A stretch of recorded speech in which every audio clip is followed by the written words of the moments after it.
Hi, I'm Erin, the Nature Center's manager for the Detroit Zoological Society, and I'm here at the Belle Nature Center today, right next to one of our ponds. I wish you could all be outside with me today. The sun is shining, the birds are singing, there's a lot of really neat animals that we're going to look at in the pond, but this is the next best thing, so I'm going to share some things that I find with you.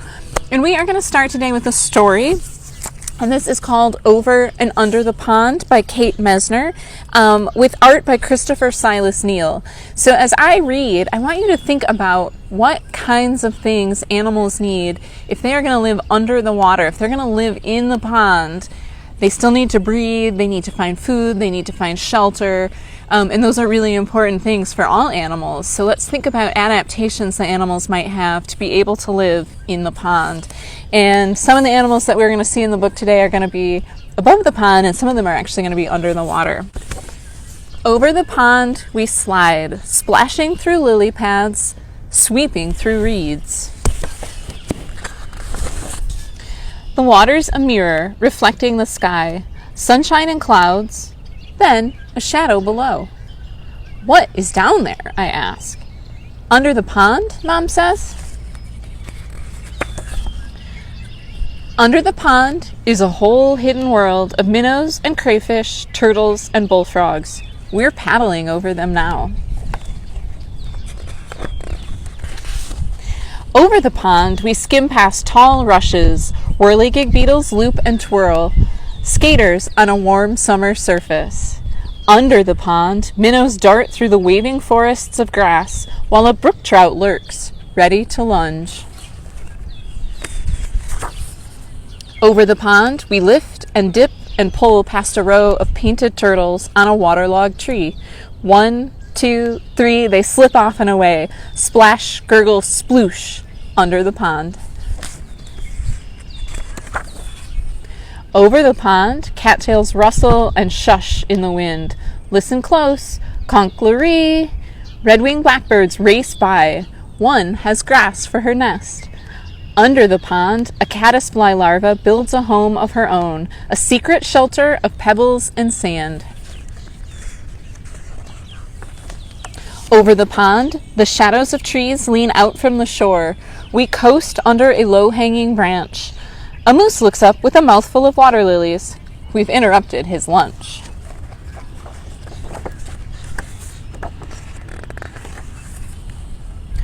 Under the pond, beavers dive deep. They pump with powerful tails and rise to the surface with delectable roots from the mud.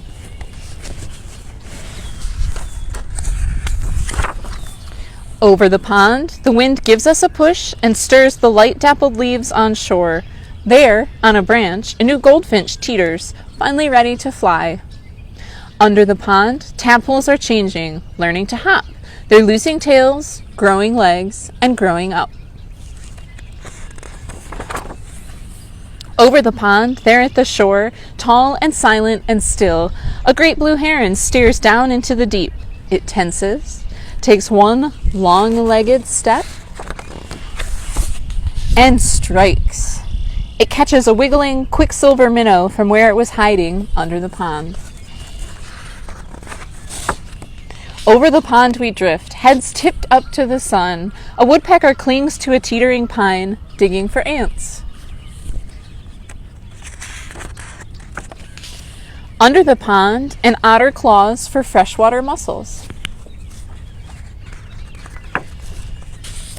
Over the pond, a sleepy dragonfly lands for a rest. His spindly legs tickle my knee. Under the pond, dragonfly larvae watch what swims by. They catch minnows in monster-fast jaws.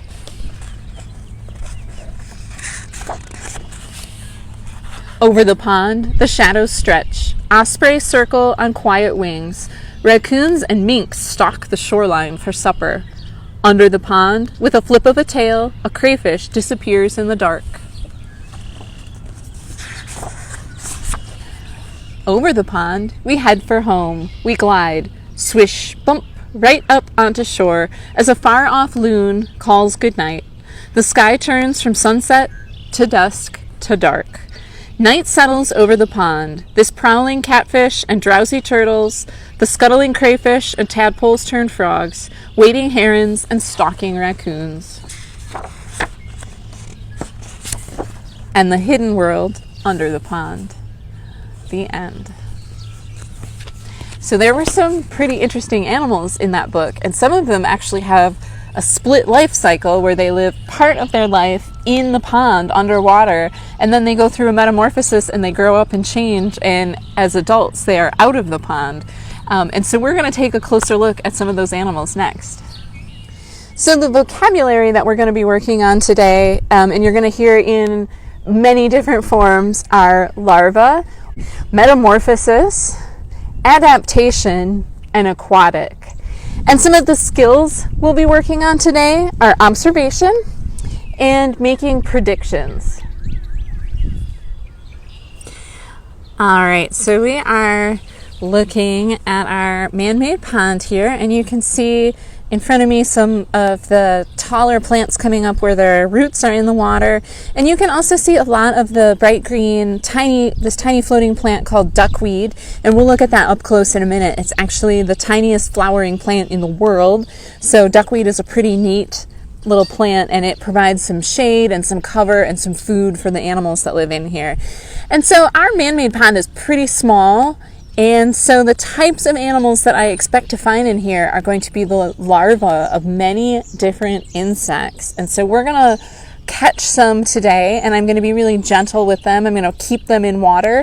I'm going to show them to you, and then I'm going to release them as quickly as I can back into the water so that they don't get too warm, and so that they can get back to find food and hiding spots. All right, let's find out what lives in our pond. All right, so I have our first activity that you can do as we start looking at our organisms in the pond, and I'm going to show it to you. And you can make your own if you would like, or you can download ours off the internet as well. It's basically just a chart to keep track of all of our organisms. Okay, so here's just a close-up of that observation chart that I'm working on, and each row is for a different organism, and you'll notice there is not a space for the name. We'll come back to the names at the very end, but we're mostly interested in doing some observation right now. So we're going to look for things like the number of legs, the way the organism moves, and then I always like to draw a picture or sketch of the organism because some of them have some similarities, and it just helps me retain the information about the organisms that I'm looking at. Remember, these are all small. Most of them are pretty soft-bodied. They have an exoskeleton, so they do not have an internal bone structure like our skeleton. So I have to be really gentle with them. I also don't want them to get too much sun. They're used to being in the bottom of the pond where they might get some shade, and I want to make sure that I am being gentle with them. All right, so this is one of the first animals that I want us to look at today, and I want you to make some observations about how it's moving, what parts of it are moving, and I want you to think about how this animal might be adapted to life under the pond. So I see 6 legs. I see lots of movement, little fans along its sides. I see 3 pointy tails. I see 2 antennae. And then I see some dark eyes. And it's moving pretty fast. This animal, like all of the organisms we're going to look at today, it needs to be quick to get away from predators. So you're going to see lots of ways that they move. They're all going to move pretty fast. Okay, so now this is actually a different organism altogether, and I want you to notice what is similar and what is different. I see 6 legs, I see 2 eyes, I see 3 tails. They're tucked in a little bit, but they're very different. I do not see any of those fans alongside it. Okay, and hopefully this one will move for us. So there you can really see those 3 paddle-shaped tails. It moves pretty differently than that first one we were looking at, which had the fans on the side. It's really just crawling along the bottom. All right, and now for our third organism. Probably everyone recognizes this slow-moving animal. You can see 2 antennas sticking out. It has a shell on its back. You can see the shadow of some stuff floating in the water above it. and it is moving along very slowly, eating algae and plant material off the bottom, and it has a combined foot and tongue, so it only has one sort of foot, no real legs. All right, so here is our fourth organism. It is very different than some of the others that we looked at. It's sort of a curled comma shape. You can see some of its legs moving really quickly as it scuttles along. And if we watch long enough, it will probably turn on its side. There it went on its side. It kind of crunches up and goes. There is our organism from earlier. And it is cruising along looking for food and trying to hide from enemies. And that had a cool maneuver to get away from predators. All right, now this one, you can see the animal on the left there. Oh, and another one coming in. But what I really want you to watch is that thing that looked like a stick, just an insect larvae popped out of there. It is crawling along the bottom. If you're a careful counter, you can probably see 6 legs, and there were 2 antennae visible as well. And this animal was actually mentioned in our story, a slightly different one that built its house out of stones. This one has built its house out of a stick, and what great camouflage. It can crawl along the bottom and it can tuck its legs inside when it doesn't feel safe. This is a very neat animal. Okay, now we're looking at one that looks like it is just quietly hiding on the bottom, kind of in the middle right of the screen, but this is actually a tremendous predator. It will eat all kinds of insects and other organisms, up to and including frogs and fish, so I'm pointing to it now. And it has a very interesting trapdoor type jaw that sort of shoots out and scoops up whatever it's trying to eat. There, we zoomed in. Has a different shape than some of our other organisms, though it is closely related to one of the earlier organisms. And this spends half its early life in the water, and then it comes out as an adult and flies around. Okay, so now this is just my example of my sheet. And yours doesn't have to look exactly the same as mine. This is just an example. All right, now we're going to take a quick peek at the adult stage of some of our organisms. So there's 1, here's 2. We're going to skip a couple. They don't really have an adult stage. Here's just another close-up of that little number 4 that was scooting along. Here is 5. This is the one that was hiding in the grass stem that had a house basically built out of a grass stem. I don't see the adults very often. And then here is number 6. And so what's cool about these, they just change so much. They go through a complete metamorphosis from that aquatic larval stage.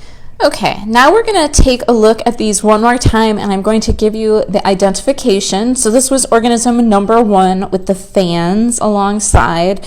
And this organism is a mayfly, named for the time that the adults typically hatch out from their aquatic life stage. They have that curled up tail. You can find them on your doors and windows, usually in May, maybe this year a little bit late. All right. This is our second organism. Looks similar to the first, without the fans on the side and with wider set apart eyes and a bigger head.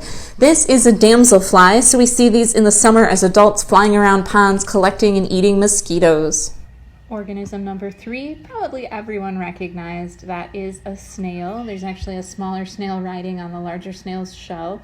You can see the 2 antennae, and it uses its radula, which is like a combination of foot and tongue, to scrape up algae and detritus or decomposing plant material from the bottom of the pond. All right, organism number 4 is actually an arthropod, and it's related to shrimp and roly-polies. It's got a lot of legs. We can really only see a couple of them. And it is named for its behavior where it sort of curls up on its side and shoots away. It is called a scud, and that behavior helps it escape from enemies or predators. And it is moving along looking for plants to eat. There you just saw that little maneuver that it does where it curls up and shoots away. Here is organism number 5 again. This is the one that built the house out of the reed or the stem. They also build, in our story, they built a home out of little tiny stones. This is called a caddisfly, and they hatch out into a small winged insect that looks like a moth maybe. And so I think these are just so neat that they build a little house or shelter to protect themselves. That's a cool adaptation to living on the bottom of the pond where you might get eaten by lots of different things. And there are many different types of caddisflies. Here is our final organism, organism number 6. This is another one where the larva here is aquatic, and then it hatches out and spends its adult life flying around the pond. Still a predator. Underwater, it's capturing everything from small insects to even fish and frogs. In the air, typically things like mosquitoes and midges, and this is our dragonfly. It's a very fun one to find. Thank you so much for joining me today for Pond Study Part 1.